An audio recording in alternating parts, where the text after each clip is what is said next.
আমি রাসেল আহমেদ আপনাদের স্বাগত জানাচ্ছি যমুনা টেলিভিশনের নিয়মিত আয়োজন 24 ঘন্টায় সমসাময়িক রাজনীতি নিয়ে আলোচনা করি। আজকেও সেই আলোচনায় থাকতে চাই। আমাদের সাথে এর জন্য স্টুডিওতে দুজন অতিথি এরই মধ্যে রয়েছেন। আশা করছি আরও একজন অতিথি আমাদের সাথে উপস্থিত হবেন। দুজন রয়েছেন, তাদের সাথে শুরুতেই পরিচিত হয়ে নিচ্ছি। ডান দিক থেকে শুরু করছি জনাব মাসুদ কামাল, জ্যেষ্ঠ সাংবাদিক, আপনাকে আলোচনায় স্বাগত। রয়েছেন জনাব সারোয়ার তুষার, যুগ্ম আহ্বায়ক, জাতীয় নাগরিক পার্টি, আপনাকে আলোচনায় স্বাগত। এবং আমরা আশা করছি আরও একজন অতিথি আসবেন, আসার পর আমরা তার সাথে পরিচিত হয়ে নিব। তার আগে আমরা আলোচনা শুরু করি। একটু জনাব মাসুদ কামাল, একটু আপনাকে দিয়ে আলোচনা শুরু করতে চাই। বিশেষ করে যে ঘটনাটি গেল কয়েকদিন ধরে আলোচনায় ছিল, আমাদের তথ্য উপদেষ্টা ভারতের দিল্লি বিমানবন্দর থেকে ফিরে এসেছেন প্রায় 2.5 ঘন্টা অপেক্ষার পর। সেটি আজকে আবার নতুন করে এসছে যে ঢাকা ভারতের কাছ থেকে যেই জবাব পেয়েছে সেটি তারা সন্তোষজনক নয় বলে মনে করছেন। এর আগে গতকাল ভারতের গণমাধ্যমগুলো আবার তাদের পররাষ্ট্র মন্ত্রণালয়ের বিবৃতি দিয়ে এক ধরনের তথ্য দিয়ে মন্তব্য করেছে যে তাদের পররাষ্ট্র মন্ত্রণালয় বিষয়টিকে একেবারেই স্বাভাবিকভাবে দেখছেন, স্বাভাবিকভাবেই তাকে জবাবদিহি তাকে জিজ্ঞাসাবাদ করা হচ্ছিল। আমাদের তথ্য উপদেষ্টা তিনি স্বেচ্ছায় ফেরত এসছেন। একটু আপনার কাছে জানতে চাই শেষটা থেকে যে বাংলাদেশ বিষয়টিকে সন্তোষজনকভাবে দেখছে না, নেক্সট কি? বাংলাদেশে দেখার কথা না তো, কারণ সবচেয়ে বড় কথা হলো কি, ধরেন ভারত যে ওনাকে 2 ঘন্টা 2.5 ঘন্টা বসায় রাখছে।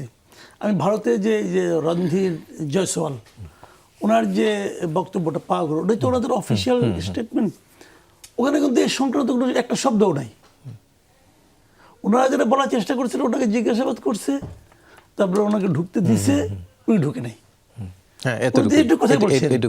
এইটুকু কথায় বাংলাদেশ সন্তুষ্ট হবে কেন? আমি তো এটা কোনো কারণ দেখি না। তো এখন একটা জিনিস হলো কি, যে ওনারা তো এই যে মাঝখানে 2-2.5 ঘন্টা, এই 2-2.5 ঘন্টা কী হয়েছে? উনি ওখানে ছিলেন কিনা, ওনাকে বসায় রাখা হয়েছে কিনা, অথবা কী জিজ্ঞাসাবাদ করা হয়েছে? হতে পারে, কিন্তু জিজ্ঞাসাবাদ তারা করতেই পারে যদি তাদের সন্দেহ হয়। ইমিগ্রেশনের একটা নিয়ম তো আছে, যদি ওনার নামে কোনো ধরনের অবজারভেশন থাকে, এটা তো হতেই পারে। এটা হওয়াটা কিন্তু আমি অন্যায় মনে করি না।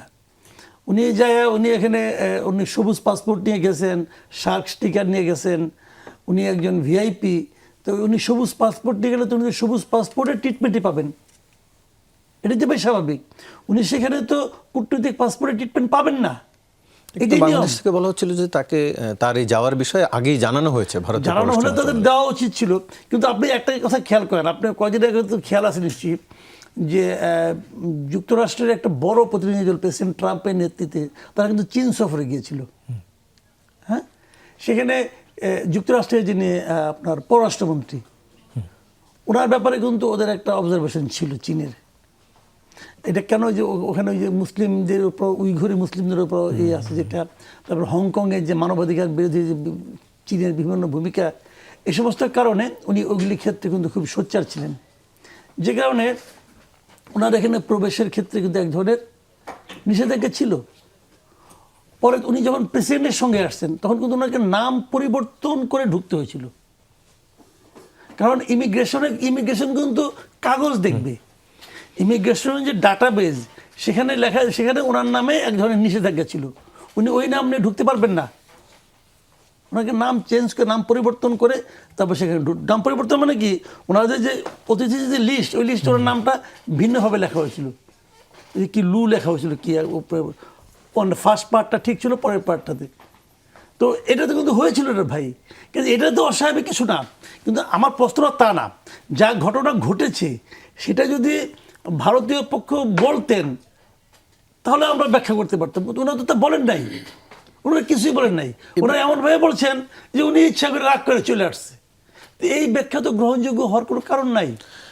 যেটি আসলে জানতে চাও যে আপনার কাছে, আমরা এর আগে অন্তর্বর্তীকালীন সরকারের সময় এই ধরনের অভিযোগ, পাল্টা অভিযোগ দেখেছি। এরপরে রাজনৈতিক সরকার আসার পরে বলা হচ্ছিল যে 2 দেশ চায় সম্পর্ক উন্নয়ন। এই জায়গা থেকে কি আপনি সেটি দেখছেন, নাকি সেরকমের উদ্যোগ? না, ভারতের সঙ্গে দেখেন, ভারতের সঙ্গে অন্তর্বর্তীকালীন সরকারের আমলে আমার বিবেচনায় সম্পর্ক সবচেয়ে তলানিতে ছিল। মানে এত খারাপ কখনোই আর ছিল না, যে নাকি ডক্টর ইউনূস সরকারের সময় যে ঘটনাটা ঘটেছিল এটা। তারপরে দুটো ঘটনা আমি বলি। দুটো ঘটনা কেমন, একটা হলো বেগম খালেদা জিয়ার মৃত্যুর সময় ওনাদের পররাষ্ট্রমন্ত্রী চলে আসছিল, তারেক রহমান সাহেবের সঙ্গে দেখা করেছেন। তারপরে ওনাদের স্পিকার এসেছেন তারেক রহমান দায়িত্ব নেওয়ার সময়, ওনারা এসেছেন, এগুলো দেখে কিন্তু আমার মনে একটা ধারণা তৈরি হয়েছিল যে সম্ভবত ওই যে তলানিতে থাকা সম্পর্ক সেটা বোধহয় আরেকটু ভালো হবে, বেটার হবে। এবং তারপর যখন দেখলাম আমাদের পররাষ্ট্রমন্ত্রী প্রথম ভারত সফরে গেলেন, তখন আমার এই প্রত্যাশাটা ছিল হয়তো এখন পরিস্থিতি পরিবেশ একটু চেঞ্জ হবে। কিন্তু তা কি হয়েছে? হয়নি তো, হয়নি তো।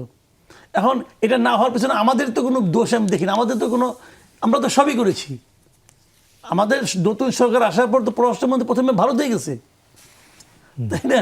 তো তারপরে যদি ওনারা মনে করেন যে না আমরা আগের মতোই খারাপ আছি, বরঞ্চ ওনাদের দেখলাম যে আমাদের এখানে পুশ ইন করাচ্ছেন, আমাদের নিয়ে উল্টাপাল্টা ওনাদের যত কিছু আপনি বলেন, উন্মত্ত বলেন না ফ্যানাটিক বলেন যাই বলেন, ভদ্রলোক তো পশ্চিমবঙ্গের মুখ্যমন্ত্রী হয়েছেন এখন, হয়েছেন না? তো উনি যে সমস্ত কথাবার্তা বলেন এগুলো কোনো সেন্সিবল কথাবার্তা হইলে বলেন আপনি, যে সমস্ত কথা উচ্চারণ করেন তো হচ্ছে তো। আসামের মুখ্যমন্ত্রী কি বলছে? আসামের মুখ্যমন্ত্রী কিছুদিন আগেও বলতেছিল যে উনি নাকি প্রতিদিন সকালে ঘুম থেকে উঠে ঈশ্বরের কাছে প্রার্থনা করেন যেন বাংলাদেশের সঙ্গে ভারতের সম্পর্ক ভালো না হয়। এই জন্য প্রার্থনা করেন যে ভালো হয়ে গেলে ওই বিজেপির সঙ্গে নাকি বিএসএফ এর সম্পর্ক তখন বেশ হাসি ঠাট্টা বন্ধুর মতো হয়ে যায়। আর যদি ভালো, তখন আর তারা কেউ পুশ ব্যাক করতে পারে না, তাদের ভাষা যেটা পুশ ব্যাক। আর যদি ভালো না হয় তাহলে প্রতিদিন 5টা 10টা করে ঠেলে তারা ভিতরে পাঠাতে পারে। এই জন্য সে প্রার্থনা করে যে যেন সম্পর্ক ভালো না হয়। এবং উনি তো বিজেপির একজন লিডার, উনি একটা রাজ্যের মুখ্যমন্ত্রী।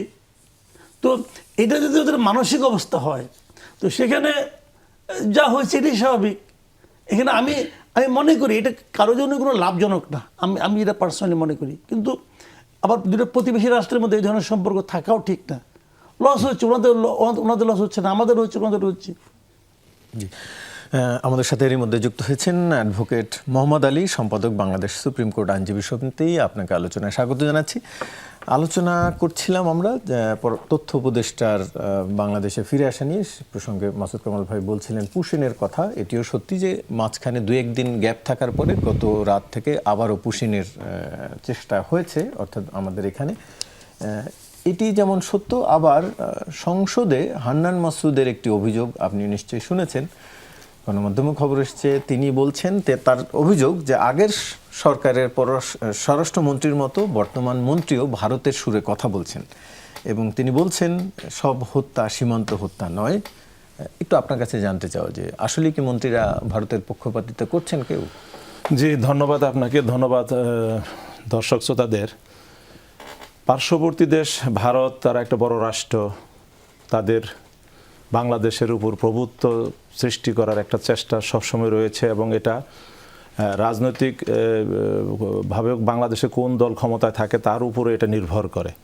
আমরা বর্তমানে লক্ষ্য করছি যে মাসুদ কামাল ভাই যে কথাটা বলেছেন যে ভারতের পশ্চিমবঙ্গে বর্তমানে যিনি মুখ্যমন্ত্রী হয়েছেন প্রতিদিনই তিনি বাংলাদেশ নিয়ে বক্তব্য দিচ্ছেন এবং আপত্তিকর বক্তব্য দিচ্ছেন, যেটা আসলে পারস্পরিক সম্পর্কের জন্য এটা আসলে সুখকর নয়। এবং তিনি গতকালকেও তাদের পশ্চিমবঙ্গের বিধানসভায় বলেছেন যে বাংলাদেশে 10,000 ইতিমধ্যে পুশিন করা হয়েছে এবং 1800 ইতিমধ্যে তাদের ক্যাম্পে আছে, যাদেরকে ইতিমধ্যে পাঠানো হবে। তো এটা আসলে কোনোভাবেই কাম্য নয়। আর আমাদের বাংলাদেশের স্বরাষ্ট্রমন্ত্রী যেভাবে কথা বলছেন, কথার মধ্যে অবশ্যই একটা ভারসাম্যতা থাকতে হবে, কারণ কথার দ্বারা যদি আবার উত্তেজনার সৃষ্টি হয়, আমরা যেটা চাচ্ছি যে পার্শ্ববর্তী দেশ ভারতের সাথে বাংলাদেশের একটা সম্পর্ক হোক, শীতল সম্পর্ক থাকুক, একটা নিবিড় সম্পর্ক থাকুক। এটা বড় ভাই ছোট ভাই সম্পর্ক যেন না হয়, পরস্পর আন্তরিক একটা সম্পর্ক থাকুক, এবং এই সম্পর্কের যেন একটা ভারসাম্য থাকে। এখন বাংলাদেশের বক্তব্যের মাধ্যমে যদি সেই ভারসাম্যহীনতার সৃষ্টি হয়, তাহলে সে ধরনের বক্তব্য না দেওয়াই উচিত। এবং আমি মনে করি যে মাননীয় স্বরাষ্ট্রমন্ত্রী যেভাবে কথা বলছেন এভাবেই তার মেপে মেপে কথা বলা উচিত, এবং আমাদের পররাষ্ট্রমন্ত্রীরও মেপে মেপে কথা বলা উচিত, যাতে সম্পর্কটা শিথিল হয়।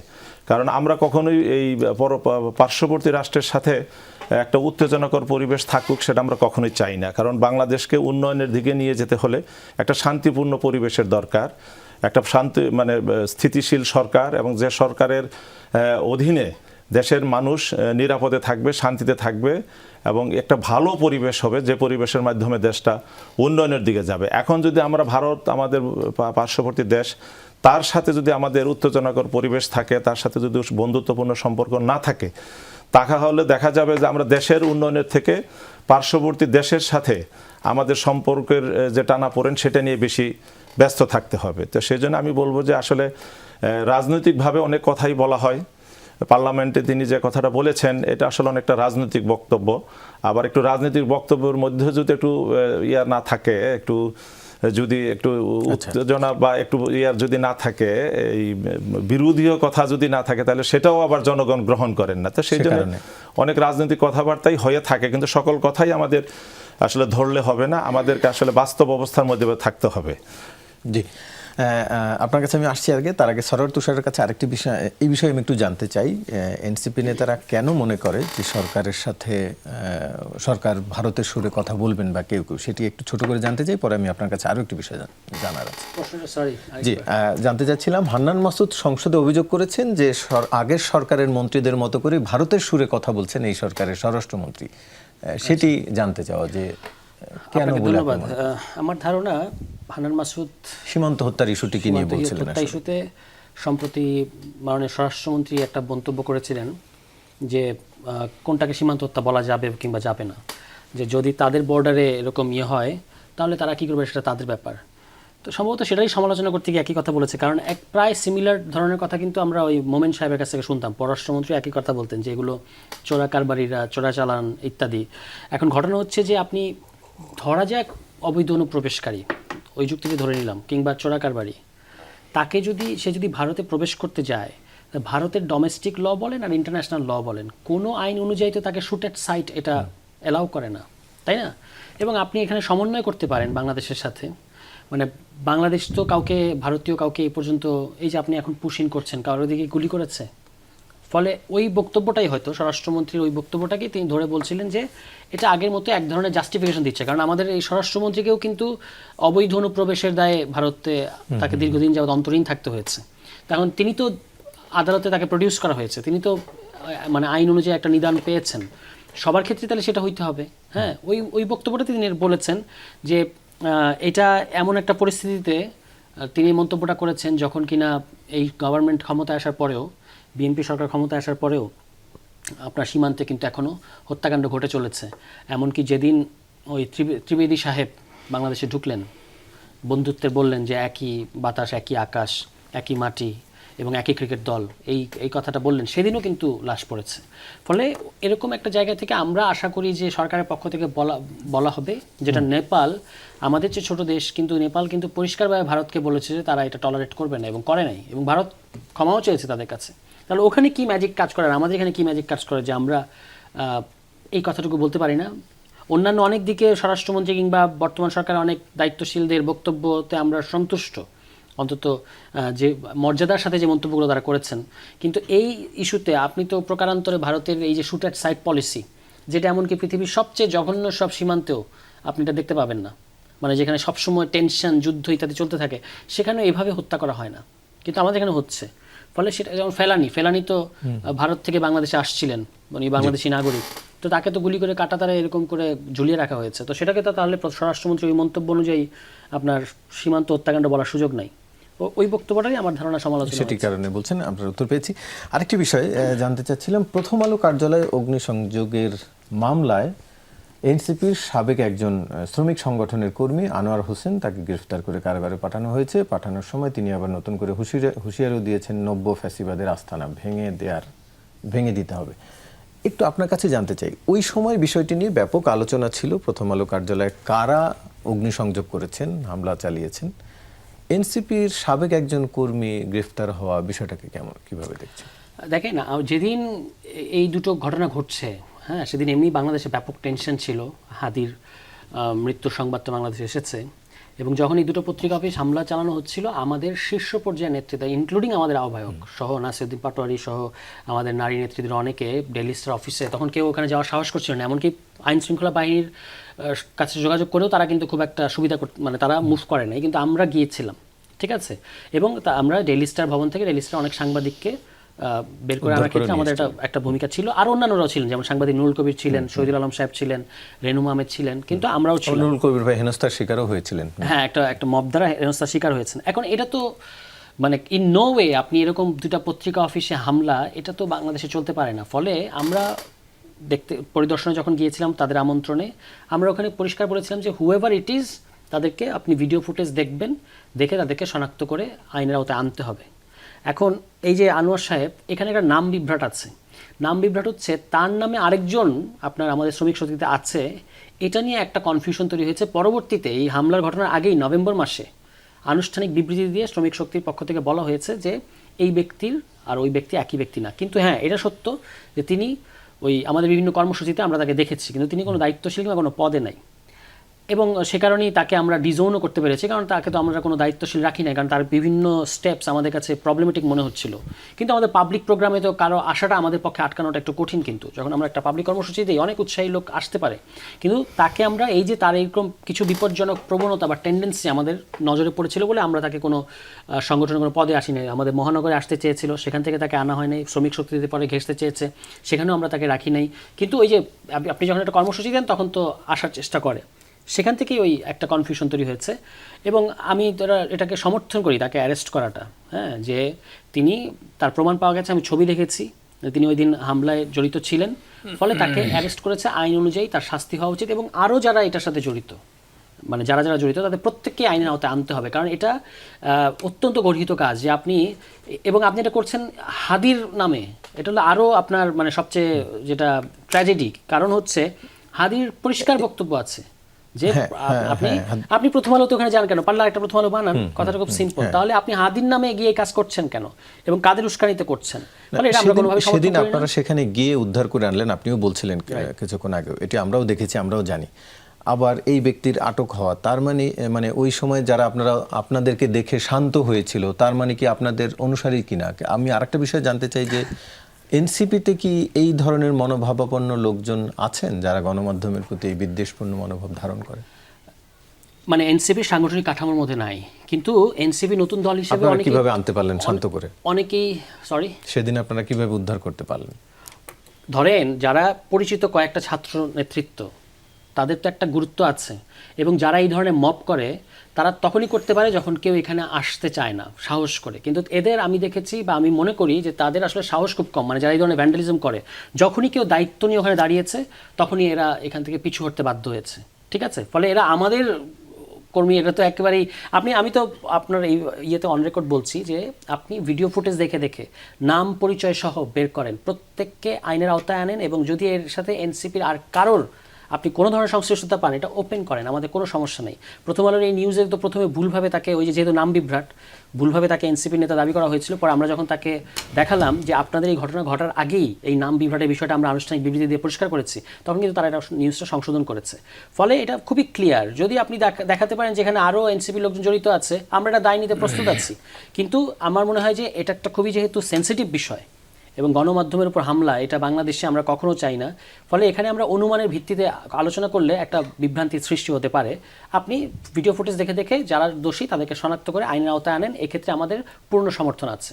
ফরিদপুর জেলায় একজন আসামির পুলিশি হেফাজতে মৃত্যু, এবং সে আসামির পরিচয় তিনি ছাত্রলীগের কর্মী ছিলেন। আপনি নিশ্চয়ই খবরটা দেখেছেন। আমরা এর আগে এই ধরনের খবর দেখতাম আওয়ামী লীগ আমলে, কিন্তু সেই ঘটনার পুনরাবৃত্তি এখনো আছে। মানে আপনি আসলে কিভাবে দেখতে চান ঘটনাটাকে? না, ওখানে তো পুলিশের যিনি পুলিশ সুপার আছেন উনি একটা বিবৃতি দিয়েছেন যে কি হয়েছে, এবং এই বিবৃতি আপনি দেখলে টাইমটা এবং লোকের নামটা চেঞ্জ করে দেন, মানে ঢেকে রাখেন, তাহলে মনে হবে যে এটা আওয়ামী লীগ আমলের বিবৃতি। এই একই রকম বিবৃতি আমরা আগেও দেখেছি। এবং এইটা ঘটনাটা এতটাই মর্মান্তিক যে তার কাছে নাকি গাঁজা পাওয়া গেছে, এবং গাঁজা খোঁজার জন্য তার বাড়িতে যেয়ে নিয়ে ভাঙচুর করা হয়েছে, অমুক তমুক করছে, তো কিছু তো পাইনি। তারপরে তার শরীরে নাকি 2 পুরিয়া না 3 পুরিয়া গাঁজা ঢুকাই দেওয়া হয়েছে। এবং তাকে যখন ধরে, সে তার বাড়ির সামনে ছিল, বাড়ির সামনে তাকে মারধর করা হয়েছে। 10-12 জন লোক গেছিলো ডিবির, মারধর করা হয়েছে, এবং তার মার সামনেই মারধর করা হয়েছে। দেখেন এগুলি কতগুলি বিষয় আছে। আপনি এই যে ঘটনাটা ঘটাচ্ছেন, এটা কীভাবে ঘটেছে, কেন কি হয়েছে, এটা বোঝার জন্য কিন্তু রকেট সায়েন্স অর্জন করতে হয় না। আমরা সবাই জানি এই পুলিশকে কি আমরা চিনি না? চিনি। কিন্তু বিষয়টা এতটাই মর্মান্তিক যে ওখানকার বিএনপির যিনি বোধহয় মহাসচিব, ওখানকার ওই যে সাধারণ সম্পাদক, জেলা সাধারণ সম্পাদক, উনি নিজের ফেসবুকে পোস্ট দিয়েছেন এটা নিয়ে, যে উনি খুব হতাশ হয়েছেন এবং বলেছেন যে এই পুলিশটা আগের মতো আচরণ করছে। তো এটাকে বলে এটা কেন, আপনি দেখেন কালকে একটা ঘটনা ঘটছে, আর কালকে হ্যাঁ গতকাল কি ওই চট্টগ্রামে একটা ঘটনা ঘটছে। যুবলীগ করতে একটা ছেলে, সে তার বাড়িতে এক জমি নিয়ে একটা গণ্ডগোল হচ্ছিল, জমির জন্য ভূমি অফিসে শুনানি হবে, সেখানে সে গিয়েছে, ওইখান থেকে তাকে পুলিশ ধরে নিয়ে আসছে এবং তার বিরুদ্ধে 2024 সালে না 25 সালে একটা মামলা দিয়ে দিচ্ছে। 2025 সালে একটা মামলা নাকি 24 একটা মামলায় ওই পুরোনো মামলা, ওর মামলা তার নাম টাম নাই, কিন্তু ওই যে আরো অনেকে আছে এর মধ্যে ঢুকাই দেয় আর কি। এটাও কি, এটা তো আগের স্টাইল, এটা তো আওয়ামী স্টাইল। এই যে স্কুলিংটা, এটা তো আওয়ামী স্কুলিং, ওই সময়টা হইতো না, এরকমই হইতো। তাহলে ভাই আমরা পার্থক্যটা কি পাইলাম? মূল বক্তব্যটা হলো এখানে দেখেন, এই যে পুলিশটা আমি যে বলি ডিবির যে লোকটাকে ধরলো, ফরিদপুর থেকে অবশ্য ডিবির ওসিকে প্রত্যাহার করা হয়েছে। তো প্রত্যাহার করার কারণে আমার ধারণা ওর মা বোধহয় খুব খুশি হয়েছে যে আমার সন্তান হারানোর কোনো দুঃখ নাই। কেন দুঃখ নাই? ডিবির ওসিকে তো প্রত্যাহার করছে, বিরাট খুশি। বিষয়টা কি এরকম? এরকম তো না ভাই। প্রত্যাহার মানে তাকে তো আগে থেকে পোস্টিং দিয়ে দেবে। তো আমার কথাটা হলো কি, এই যে ডিবির ওসি ধরনের ওসি হতে আমি একজন লোক সিঙ্গেল আউট করতেছি, এই যে ওসি সাহেব, ওনার নিয়োগ কি অন্তর্বর্তী সরকার আমল হয়েছে? তা তো হয় নাই। বিএনপি আমল হয়েছে না? তাও হয় নাই। আরও আগের থেকে সে আছে, পুরো আমল থেকে আছে। আওয়ামী লীগের 15 বছর সে তো ছিল, বহাল তো বুঝেছিল। ওই 15 বছর সে ছাত্র দল অথবা যুব দল অথবা শিবির এদের সঙ্গে সে যে আচরণটা করছে, এখন সে সেই আচরণটা এদের সঙ্গে করতেছে। কেন করতেছে? কারণটা হলো ওই সময় সে ওই সময়ের সরকারি দলকে খুশি করতে চেয়েছে, বলতে চেয়েছে যে আমি আপনার লোক, আমি আপনার হয়ে মাস্তানি করছি, আমি আপনার হয়ে যা যা করা দরকার তার চেয়েও বেশি করছি, অতএব আপনি আমাকে আপনার গুডবুকে রাখেন বলছে। একই কাজ সে এখনো বলতেছে। দেখেন আমি আসলে গুপ্ত ছিলাম, আমি আসলে আওয়ামী লীগ ছিলাম না ভাই, আমি হলাম আপনার লোক। আসলে ওই সময় গুপ্ত অবস্থায় ছিলাম। দেখেন না আপনার কত অনুগত, আপনার হয়ে আমি এদেরকে মারতেছি, এদেরকে পিটাইতেছি, এদেরকে ধরে ধরে আমি হত্যা করতেছি। এবং এদের এই হত্যাটা কিন্তু সরকারকে কিন্তু ওই একটা লোককে হত্যা করতে দেখাচ্ছে না, সে ওই একটা লোককে এই সঙ্গে এই আচরণটা করে পুরো দেশের মধ্যে একটা মেসেজ দিচ্ছে যে এখন তোমরা যে সরকারের আন্ডারে আসো, এই সরকার কিন্তু এরকম বেপরোয়া, তারা কিন্তু পাইলেই ধরে মাইরে ফেলাবে। এই মেসেজটা, যে মেসেজটা নাকি আওয়ামী লীগ সরকার খুব ইন্টেনশনালি মানুষের মধ্যে ছড়াই দিছিল, সেই একই মেসেজ এরা দিচ্ছে। এবং এটা দেওয়ার মাধ্যমে কি হচ্ছে? এটা দেওয়ার মাধ্যমে সাধারণ মানুষের মধ্যে কার প্রতি ভয়টা আসতেছে, কার প্রতি ঘৃণাটা আসতেছে, সেটা কিন্তু ওই পুলিশ অফিসারের কেউ নাম জানবে না। ওই পুলিশ অফিসার কে নাম জানি না তো আমরা, কেউ জানি। দায় কিন্তু আসবে এই বিএনপি গভর্নমেন্টের উপর, যেগুলো বিএনপি গভর্নমেন্ট না চালিকার হয়। মানুষ কিন্তু এভাবে বলতেছে। তো এইরকমই একটা ঘটনা আমি তো মনে করি যে ফরিদপুরে যিনি বিএনপি লিডার আছেন তাকে বিএনপি গভর্নমেন্ট উচিত যে একটা ধন্যবাদ দেওয়া, যে তুমি আমাদের দলটাকে রক্ষা করার চেষ্টা করতেছো, যে এর সঙ্গে ভাই আমরা নাই, এর সঙ্গে ধান্দাবাজ লোকগুলি আছে। তো এইটা হয় জানেন, তারেক রহমান দায়িত্ব নেওয়ার আগে এবং পরে বারবার বলতেছেন যে উনি আইনের শাসন প্রতিষ্ঠা করতে চান। এটাকে আইনের শাসন কেউ বলবে, উনি বলুক, ওনার দল, ওনার মনে করেন আমাদের একজন আইনজীবী আছেন, উনি বলেন এটাকে আইনের শাসন। হইল না কিছু, হইল না তো। আজকে আবার দেখলাম বগুড়া এক ঘটনা, বগুড়া এক ডাক্তার, তাকে নাকি লোকে গরিবের ডাক্তার না কি বলে, যাই বলে বলুক, ওটা আমার ব্যাপার না। উনি একটা বিয়ের অনুষ্ঠানে গেছেন, ওইখান থেকে তারা ধরে নিয়ে এসে ই করছে। 2024 সালের এক মামলায় তাকে আসামি দেখানো হয়েছে। এটার মাধ্যমে কি প্রমাণ হলো? ওনাকে নিয়ে আপনি কি করবেন? সরকারি ডাক্তার, সরকারি চাকরি করে, মানলাম সে এক সময় আওয়ামী লীগ করতো, ধরে নিচ্ছে হাইপোথেটিক্যালি, হয়তো আওয়ামী লীগ করতো। আওয়ামী লীগের ভাই, আবার আওয়ামী লীগ 2024 জুলাই মাস পর্যন্ত বাংলাদেশে আওয়ামী লীগ তো 9 জনের মধ্যে 9.5 জন করতো। বলবেন গুপ্ত ছিল, গুপ্ত ছিল, করতো তো রে ভাই। এই তো দেখছি, আমাদের সাংবাদিকদের মধ্যে দেখছি, দেখি নাই? সবাই তখন আওয়ামী লীগ করে, এখন আবার সবাই বিএনপি করে। ওদেরকে জিজ্ঞেস করলে তো আমি তো গুপ্ত ছিলাম, আসলে তো আমি বিএনপি করি, সব আওয়ামী লীগ, সব বিএনপি। জি, অ্যাডভোকেট মোহাম্মদ আলী, একটু আপনার কাছে জানতে চাই, আওয়ামী লীগের প্রতিষ্ঠা বার্ষিকী ঘিরে যেই কার্যক্রম, সরকারি দল, বিরোধী দল, জামাত, এনসিপি, বিএনপি সবাই মাঠে ছিল। আইন শৃঙ্খলা রক্ষার্থে পুলিশের পাশাপাশি সেনাবাহিনীকে নামানো হলো, কিন্তু ওই অর্থে আমরা আওয়ামী লীগকে তেমন একটা দেখিনি। সরকার আসলে কি মনে করে যে এই আওয়ামী লীগের কার্যক্রম নিষিদ্ধ হলেও দলটি এখন অনেক শক্তিশালী, সে কারণে এই সর্বশক্তি দিয়ে মাঠে নামলো কিনা, প্রস্তুত ছিল কিনা? না, আওয়ামী লীগ নিষিদ্ধ হয়েছে, কার্যক্রম নিষিদ্ধ, দলটি তারা নিষিদ্ধ যে হয়নি। শক্তিশালী তা না, কিন্তু তাহলে নিষিদ্ধ এত ঘোষিত একটা সংগঠন, সর্বশক্তি দিয়ে কেন? নিষিদ্ধ ঘোষিত একটা সংগঠন, শুধু আওয়ামী লীগ না, যে কোনো নিষিদ্ধ ঘোষিত, এটা প্রতিরোধ করা সরকারের দায়িত্ব। নিষিদ্ধ ঘোষিত একটা সংগঠন তাদের কর্মতৎপরতা চালাবে, এটাকে যদি প্রশ্রয় দেওয়া হয় তাহলে সরকারের ব্যর্থতা। এটা আমি মনে করি অবশ্যই এটা সরকারের দায়িত্ব।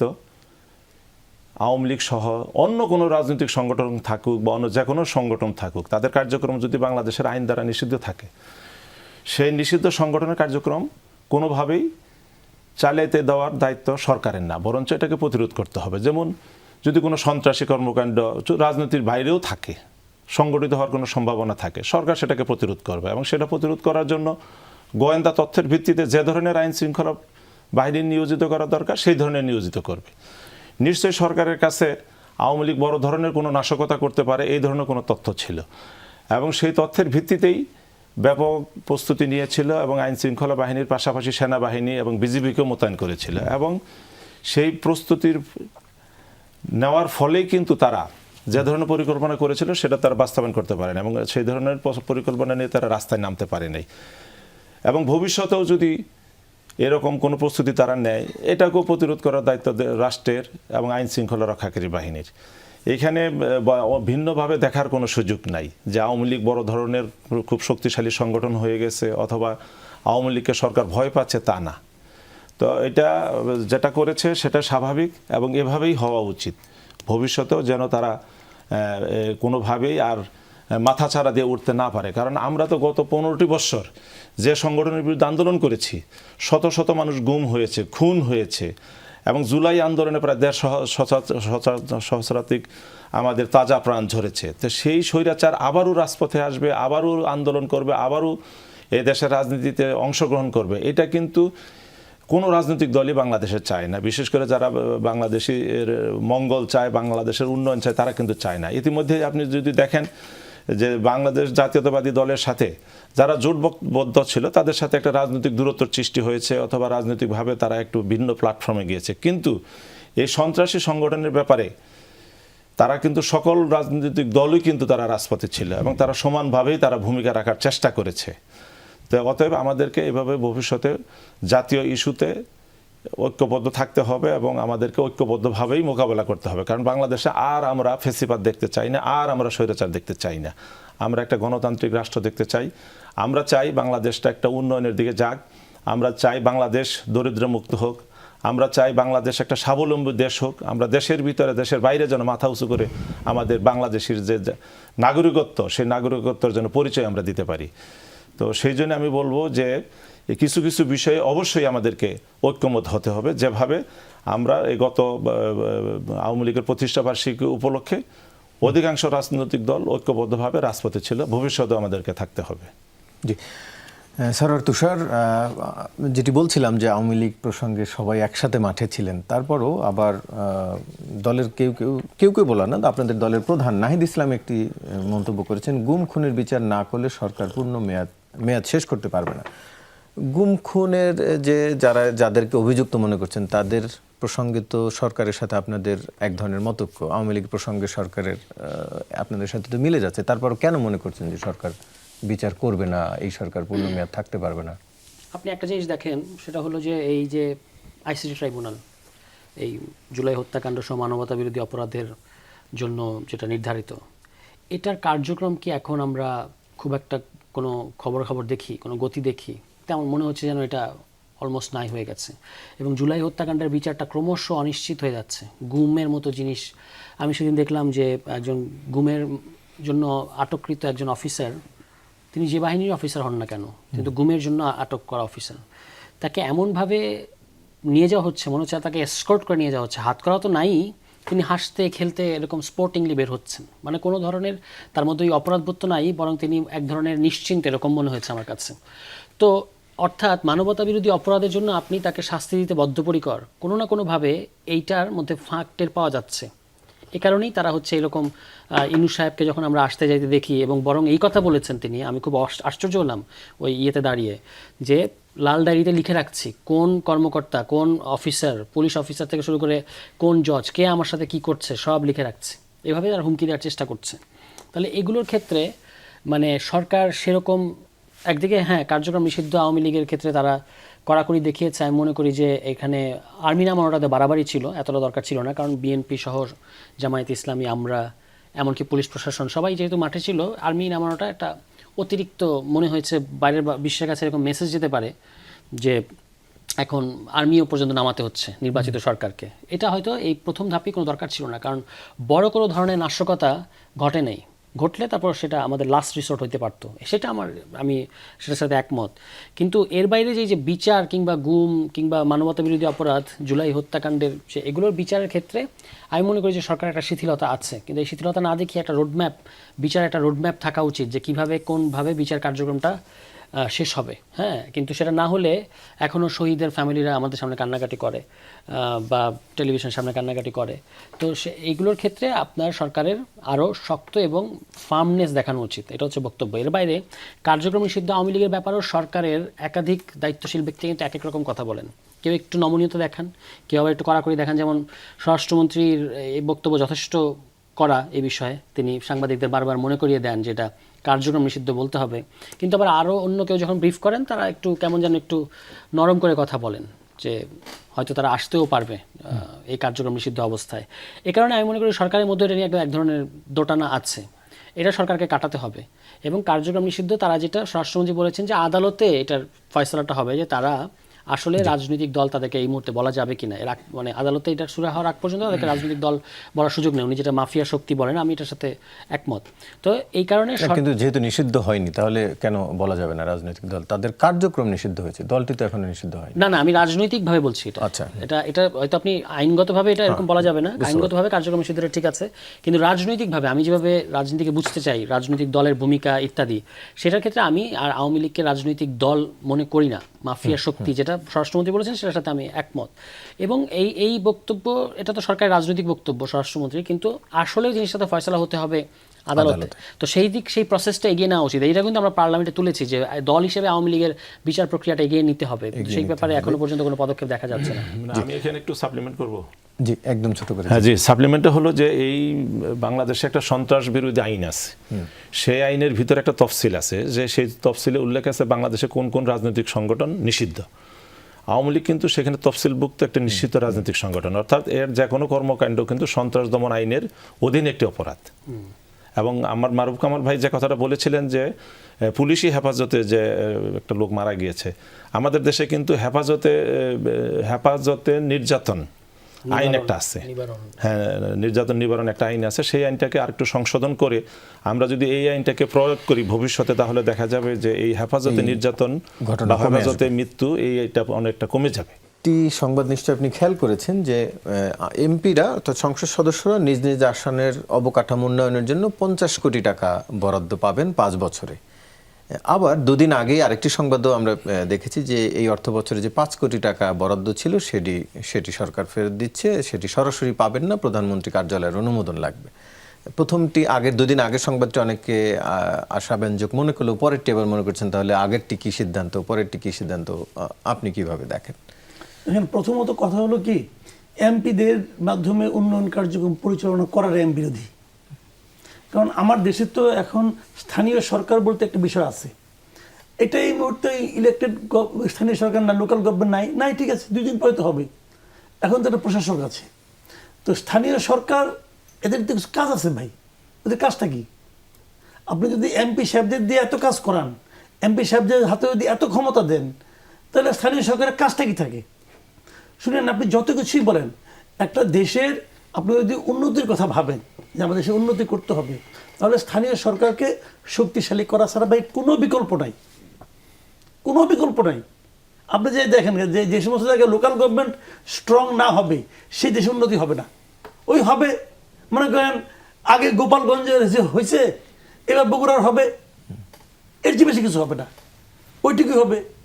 আমাদের মীর শাহ আলম সাহেব ওনার এলাকায় উন্নতি করবে, ওনাদের একজন ছিল আসিফ মাহমুদ উনি মুরাদনগরে উন্নতি করবে, এই তো করবে। বা এটা তো কোনো প্রপার ওয়ে না। আপনার ক্ষমতা আছে, আপনি করতেছেন, তা কেন সারা দেশে যে একটা আপনার ইকুয়াল ডিস্ট্রিবিউশন সব জায়গায়, এটা স্থানীয় সরকারের মাধ্যমে করতে হবে। তো আমরা আগে সরকার আমলে বলছিলাম যে ভাই এটা দরকারটা কি, আপনি একজন যে মেম্বার অফ পার্লামেন্ট হবে তাকে পার্লামেন্টের তো অনেক কাজ, এগুলো করুক তারা এলাকার উন্নয়ন কাজ করতে হবে। কেন উন্নয়ন কাজ করলে তো ওখানে তো আরেকটা তারকে কেন্দ্র করিয়া আরেকটা চাঁদাবাজ গ্রুপ এখানে গড়ে ওঠে, এর তো কোনো দরকারই নাই। আপনি স্থানীয় সরকারে এখন প্রশাসক আছে, এরা করুক, আবার প্রশাসকের আপনি দ্রুত ইলেকশন দিয়ে দেন, ইলেকশন দেওয়ার পর তারা করবে এই কাজগুলো, এখানে এরা করবে। এটা আমি মনে করি এটা আসলে হয়েছে কি জানেন, সবসময় আপনি দেখবেন যে আমলাতন্ত্রকে আপনি কখনো হটাতে পারবেন না। এই কারণে পারবেন না যে আইনটা তো ওরাই করে, ওরা করার সময় একটা কিছু ওখানে ভিতরে একটা জিনিস ঢুকাই দিচ্ছি। প্রশাসনকে আপনি কখনো করতে পারবেন, প্রশাসন তো ওরাই করতেছে। তো এখন আইন করতেছে এরা, তো এরা এই কাজগুলি করতেছে।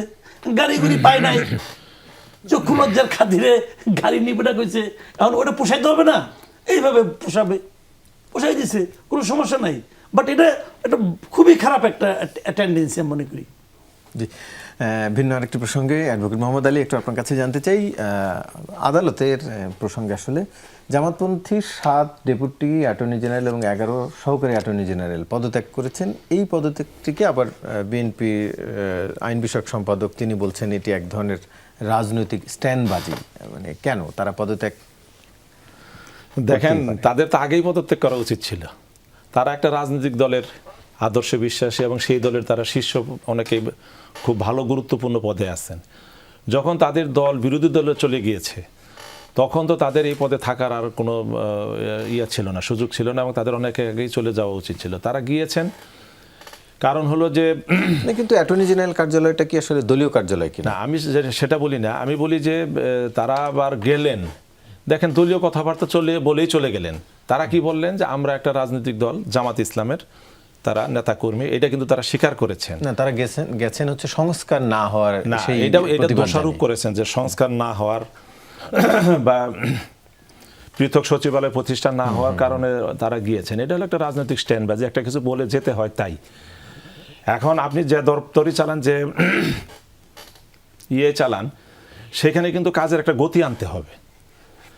এখন যারা রাজনৈতিকভাবে বাংলাদেশ জাতীয়তাবাদী দলের আদর্শে বিশ্বাস করে তারা কিন্তু দলের সকল কার্যক্রমকে তারা সমর্থন করে। পাশাপাশি এই দল রাষ্ট্র পরিচালনায় যে সমস্ত কার্যক্রমকে গ্রহণ করেছে সেগুলোকেও তারা সমর্থন করে। এখন আপনি একজনকে দায়িত্ব দিলেন, তিনি এই সরকারের কার্যক্রমকে সমর্থন করেন না, তার এটা ভালো লাগে না, সেখানে কিন্তু কাজের গতি আসবে না। আরেকটা বিষয় হলো যে চাপ ছিল না, কোনো চাপ নেই। অ্যাটর্নি জেনারেল কার্যালয় এইটা একটা রাষ্ট্রের প্রতিষ্ঠান এবং এটা সংবেদনশীল একটা প্রতিষ্ঠান। এইখানে রাষ্ট্রের অনেক গোপনীয় বিষয় থাকে, আইনগত বিষয় থাকে বা অন্যান্য বিষয় থাকে। তো সেইখানে বিশ্বস্ত লোক অবশ্যই এই সরকার খুঁজবে যে অন্ততপক্ষে যারা এই অ্যাটর্নি জেনারেল অফিসের বিভিন্ন দায়িত্ব থাকবেন তারা অন্ততপক্ষে যাই হোক সরকারের কোনো গোপন তথ্য তারা প্রকাশ করবেন না। তার মানে কি মিন করে না যে আপনারা মানে সরকার পরোক্ষভাবে তাদের এক ধরনের চাপে রেখেছিল, যে কারণে তারা পদত্যাগ? না, তারা কোনো চাপেই ছিল না, তারা কোনো চাপে ছিল না এবং চাপের কোনো কথাও তারা বলে নাই। দেখেন, সরকার তাদেরকে কোনো চাপ দিয়েছে এই ধরনের কোনো বক্তব্য তারা দেয় না। তারা রাজনৈতিক বক্তব্য তুলে ধরেছে যে সংস্কার হচ্ছে না। তারা বলতেছে যে পৃথক সচিবালয় গঠনের আইনটা বাতিল করা হয়েছে, সেই অভিযোগ কিন্তু চাপের কথা না। সে অভিযোগ কি মিথ্যা? যে অভিযোগেতে সেটিকে যে স্ট্যান্ডবাজি বলছেন, তারা যে অভিযোগগুলো করছে সেটা কি মিথ্যা? না, সেটা সত্যও না। কারণ পার্লামেন্টে আপনি যদি মনে করে থাকেন তাহলে দেখবেন যে সেখানে স্বরাষ্ট্রমন্ত্রী তার বক্তৃতায় বলেছেন এবং আইনমন্ত্রী তার বক্তৃতায় বলেছেন যে এই আইনটা অনুমোদন করা হলো না মানে যে ভবিষ্যতে আর হবে না তা না, আরও যাচাই বাছাই করে এবং জনমত যাচাই করে এটাকে করা হবে। এবং যেহেতু একটা অত্যন্ত গুরুত্বপূর্ণ একটা বিষয়, সেই জন্য ভবিষ্যতে এটা করা হবে, এই আশ্বাস কিন্তু তারা দিয়েছেন। জি, সময় কম আমাদের। সরওয়ার তুষার, একটু আপনার কাছ থেকে জানতে চাই আরেকটি ভিন্ন বিষয়। গণমাধ্যমের আরেকটি খবর আপনি নিশ্চয়ই খেয়াল করেছেন, কতটা বিকল্প হতে পারলো এনসিপি? যে স্বপ্ন দেখিয়ে আপনারা রাজনীতিতে আসলেন, নতুন রাজনীতির বন্দোবস্তর স্বপ্ন দেখাচ্ছিলেন, সেই মধ্যপন্থার রাজনীতি কি আপনারা করতে পারছেন কিনা? অ্যাবসলিউটলি। এনসিপিকে নিয়ে তো একটা মজাদার ফ্রেমিং আছে, কিন্তু এর বাইরে এনসিপি তার কোর পলিটিক্স এতটুকু ছাড় দেয় নাই। এবং গতকালকে থেকে একটা সমালোচনা হচ্ছে, আপনি তো খেয়াল করেছেন, ওই নারীদের বসা নিয়ে। কিন্তু এখানে একটা বিষয় খুব পরিষ্কার, সেটা হচ্ছে আমরা একটা অ্যালায়েন্সে আছি, ওই অ্যালায়েন্সের অনেক দলের সাথে আমাদের অনেক মতাদর্শিক পার্থক্য আছে, কিন্তু একটা জিনিস আমরা তাদেরকে পরিষ্কার করে বলেছি যে কর্মসূচিতে আমাদের নেতারা আসলে, পুরুষ নেতারা আসলে নারীরাও আসবে, এবং আমরা কিন্তু তাদের কিছুটা অস্বস্তি, কিছুটা এইসব বিষয়ে পুরনো যে সংস্কার বা কোট আনকোট সংস্কার এগুলোর পরেও তাদেরকে আমরা এই রিয়েলিটিটা মেনে নিতে বাধ্য করেছি যে বাংলাদেশের রাজনীতিতে নারীরা আসবে। তো সেটা ফলে এটা মানে কি, মানে হচ্ছে যে এনসিপি তার পলিটিক্স, আপনি যে জোটেই থাকেন না কেন, সে তার পলিটিক্স যেটার কথা সে বলেছে, মধ্যমপন্থা সংস্কার, সব ধরনের মানুষ আসা, এটা থেকে কিন্তু সে সরে আসে নাই। এবং আমরা এই ঝুঁকিটা নিয়েছি যে যারা আমাদের মতো না, মতাদর্শের দিক থেকে আলাদা, তাদের সাথেও আমরা জোট করতে পারি, এটুকু সাহস কিংবা এটুকু মানে বোল্ডনেস আমাদের মধ্যে আছে। এখন ওই মধ্যমপন্থা বা সংস্কার যেটাই বলেন না কেন, এই প্রসঙ্গে আরেকটা আলোচনা হচ্ছে আজকেই প্রথম আলোতেই একই পত্রিকায় কি বলে ওয়ার্ল্ড ব্যাংকের একজন অর্থনীতিবিদ ছিলেন, মুখ্য অর্থনীতিবিদ বাংলাদেশে, জাহিদ হোসেন সাহেব, একটা অত্যন্ত চমৎকার একটা কলাম লিখেছেন। সেখানে তিনি কিন্তু বলেছেন যে সংস্কারটা কেন হলো না, কিংবা এই যে আপনি বলছেন যে কতটুকু ডেলিভার করতে পারলো। এখন এটা তো আমাদের একা ডেলিভার করতে পারার কথা ছিল না। এই যে সংস্কার সহ আমাদের যে গণতান্ত্রিক রূপান্তর, সব দল সবাই সব কিছু আগের মতো আছে। সমস্ত সংস্কারের আপনি দেখেছেন যে এনবিআর সহ গুরুত্বপূর্ণ প্রতিষ্ঠানের সংস্কারের ক্ষেত্রে তারা তাদের চাকরি বিধি লঙ্ঘন করে এসে আপনার এক ধরনের বিশৃঙ্খলা তৈরি করেছে। সকল কিছু অর্থাৎ আগের মতো থাকবে, এটার জন্য একটা শক্তি কাজ করেছে। সেখানে আমরা একটা নবীন দল হিসেবে আমরা একটা অত্যন্ত উচ্চাভিলাষ কিংবা আকাঙ্ক্ষা দেখিয়েছি, বলেছি, কমিটমেন্ট করেছি, আমরা এখনও সেটাই চেস করছি। কিন্তু এখানে এই পরিবর্তনটা ঘটানো 1-1.5-2 বছরের মধ্যে এটা খুবই কঠিন, কিন্তু তার মানে এটা অসম্ভব না। আমরা এখনও ওইটা করার জন্যই আমাদের রাজনীতিটা চালিয়ে যাচ্ছি। আলোচনা শোনার জন্য আপনাদের তিনজনকে ধন্যবাদ। দর্শক, এই ছিল আজকে 24 ঘন্টার আয়োজন, সাথে থাকার জন্য ধন্যবাদ সবাইকে।